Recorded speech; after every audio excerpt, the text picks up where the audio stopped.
الحمدللہ والصلاة والسلام علی رسول اللہ اما بعد۔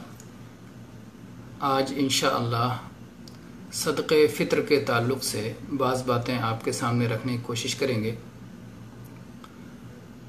اسلام میں دو عیدیں ہیں، ایک عید الفطر اور ایک عید الاضحیٰ، اور دونوں میں بہت ساری چیزوں میں یکسانیت ہے۔ عید الاضحیٰ میں 2 رکعتیں پڑھیں گے اور اس کے بعد اللہ کے نام کی قربانی کریں گے، اللہ تبارک و تعالیٰ کی رضا کے لیے قربانی کریں گے، اور خود کھائیں گے اور غریبوں کو بھی گوشت کھلائیں گے۔ عید الفطر میں اللہ کے لیے 2 رکعتیں پڑھیں گے اور اس سے پہلے غریبوں میں غلہ کھانے کی چیز تقسیم کریں گے۔ عید الفطر میں بھی کھلانا ہے، عید الاضحیٰ میں بھی کھلانا ہے۔ عید الفطر میں پہلے کھلانا ہے، عید الاضحیٰ میں بعد میں کھلانا ہے۔ یہ دونوں مسائل بہت ساری چیزوں میں قریب قریب ہیں، یکساں ہیں، ایک جیسے ہیں۔ جیسے کوئی شخص یہ چاہے کہ جس دن چاہے قربانی کر لے، ذوالحجہ کی 1 تاریخ کو چاند دیکھا اور وہ چاہتا ہے 2 تاریخ کو یا 4 تاریخ کو یا 5 تاریخ کو قربانی کر لے، قربانی نہیں کر سکتا۔ قربانی کا ایک وقت متعین ہے اور وہ ہے عید پڑھ لینے کے بعد سے ایام تشریق کے ختم ہونے تک۔ ابتدا بھی متعین ہے اور انتہا بھی متعین ہے۔ اسی طرح سے زکوٰۃ الفطر کے مسئلے میں بھی ابتدا بھی متعین ہے اور انتہا بھی متعین ہے۔ جس دن چاہے زکوٰۃ الفطر ادا کر دے، ایسا نہیں ہے۔ جس دن چاہے جب تک چاہے زکوٰۃ الفطر دیتا رہے، ایسا نہیں ہے۔ 27 رمضان کے بعد 28، 29، 30 ان کو زکوٰۃ الفطر ادا کرنا ہے، اور عید پڑھ لینے سے پہلے تک ادا کر دینا ہے۔ اگر کوئی شخص 27 رمضان سے پہلے یا 27 رمضان کو فطرہ ادا کرتا ہے، فطرہ ادا نہیں ہوگا۔ جیسے کوئی عید الاضحیٰ پڑھنے سے پہلے قربانی کر لیتا ہے، قربانی ادا نہیں ہوگی، قبول نہیں ہوگی۔ اور اگر کوئی شخص عید الفطر کے بعد صدقہ فطر ادا کرتا ہے تو اس کا صدقہ عام صدقہ ہو جائے گا، صدقہ فطر نہیں ہوگا۔ جیسا کہ ایام تشریق گزر جانے کے بعد کوئی قربانی کرتا ہے تو اس کی قربانی قابل قبول نہیں ہوگی۔ بہت سارے لوگ اس کو کہتے ہیں کہ آپ یہ مسئلہ بیان کر رہے ہیں قربانی پہ قیاسات ہیں۔ نہیں بھائی، یہ نہ سمجھیے، قیاسات نہیں ہیں، یہ الجمع بین الاشباہ والنظائر ہے، ایک جیسے مسائل کو اکٹھا کرنا۔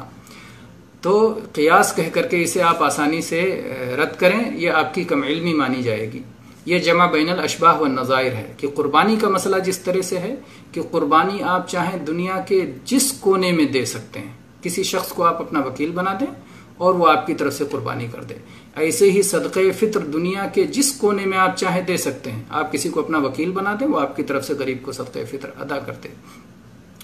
اسی طرح سے آپ قربانی میں جس طرح سے آپ مخصوص جانوروں کی ہی قربانی آپ کر سکتے ہیں، مویشیوں کی قربانی کر سکتے ہیں، اسی طرح سے زکوٰۃ الفطر بھی مخصوص کھانے کی چیزوں، انسانوں کے کھانے کی چیزوں کو، غلہ کو، اسی کو دے سکتے ہیں۔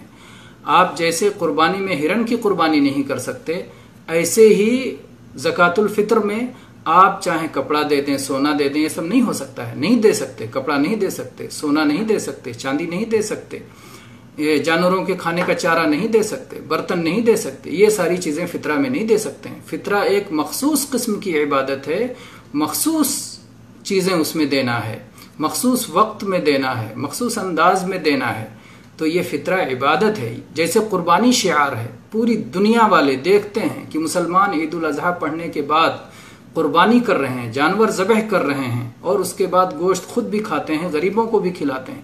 اسی طرح سے زکوٰۃ الفطر ایک شعار ہے۔ عید الفطر سے پہلے گلیوں میں، راستوں میں، عیدگاہ کے راستوں میں، عیدگاہ کے آس پاس میں غلے کی تقسیم ہونا چاہیے، ساری دنیا دیکھے۔ مسلمانوں کا شعار ہے کہ مسلمان عید پڑھنے سے پہلے غلہ تقسیم کر رہے ہیں، انہوں نے 1 مہینے تک صوم رکھا ہے، روزہ رکھا ہے، بھوکے پیاسے رہے ہیں۔ وہ چاہتے ہیں کہ اب دنیا میں کوئی مسلمان بھوکا پیاسا نہ رہے، ہر مسلمان کے گھر تک غلہ پہنچ جائے، کوئی سال بھر کا غلہ اکٹھا کر لے۔ بہت سارے لوگ یہ بات کہتے ہیں کہ غریبوں کے لیے پیسے میں فائدہ زیادہ ہے۔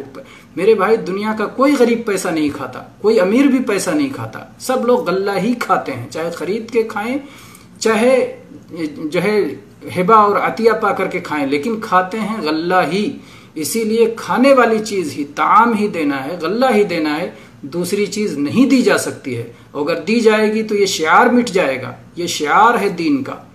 لوگ جیسے قربانی ہم بطور شعار مانتے ہیں، ویسے زکوٰۃ الفطر ایک شعار ہے عید الفطر میں۔ عید الاضحیٰ میں قربانی شعار ہے، عید الفطر میں زکوٰۃ الفطر شعار ہے۔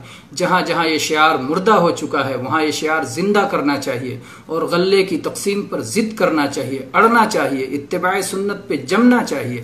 اللہ تبارک و تعالی ہم سب کو اتباع سنت کی توفیق دے۔ ہاں، اگر آپ کبھی کسی کو نقد دیتے ہیں، بہت سارے لوگ پوچھتے ہیں کہ اگر میں اس کے بدلے پیسہ نکالوں تو کیا ہوگا؟ بدلے آپ پیسہ نہیں نکال سکتے، آپ کو غلہ ہی نکالنا ہوگا۔ البتہ جیسے قربانی میں آپ کسی کو وکیل بنا سکتے ہیں کہ آپ میری طرف سے جا کے قربانی کر لو، تو جس کو آپ نے وکیل بنایا ہے اس سے آپ پوچھیں گے کہ بھئی کون سا جانور قربان کرو گے، کتنا پیسہ لگے گا۔ اسی طرح سے جس آدمی کو آپ زکوٰۃ الفطر کے موقع پہ پیسہ دیں، اس سے پوچھیں کہ آپ غریب کو کیا دو گے، گیہوں دو گے، چاول دو گے، آٹا دو گے، کیا دو گے؟ جس چیز کی جتنی چیز، جس پیسے کی جو چیز وہ غریب کو پہنچائے اتنا اسی کے حساب سے اس کو آپ پیسہ دیں گے۔ یہ نہیں کہ ایک رقم فکس کر دیا اور پھر وہی رقم دے دیا۔ وہ آدمی غریب کو کیا دے رہا ہے؟ آپ سے کشمش کا پیسہ لے اور غریب کو جا کے گیہوں دے دے، تو یہ نہ لے کے دینے والے کے لیے درست ہے، اور نہ جس شخص نے ادا کیا اس کا ادا ہوگا، فطرہ ادا ہوگا، اس لیے کہ اس نے وکیل اپنی مرضی کا مالک نہیں ہوتا ہے، جتنا موکل کہتا ہے اتنا وکیل کو کرنا ہوتا ہے۔ تو بہرحال زکوٰۃ الفطر کا مسئلہ بہت واضح ہے۔ اگر ہم اس کو چونکہ زکوٰۃ الفطر اور اضحیہ یہ دونوں قریب قریب ہیں، دونوں کو ایک دوسرے سے ملا کر کے سمجھنے کی کوشش کریں گے تو انشاءاللہ مسئلہ بہت آسانی سے سمجھ میں آ جائے گا۔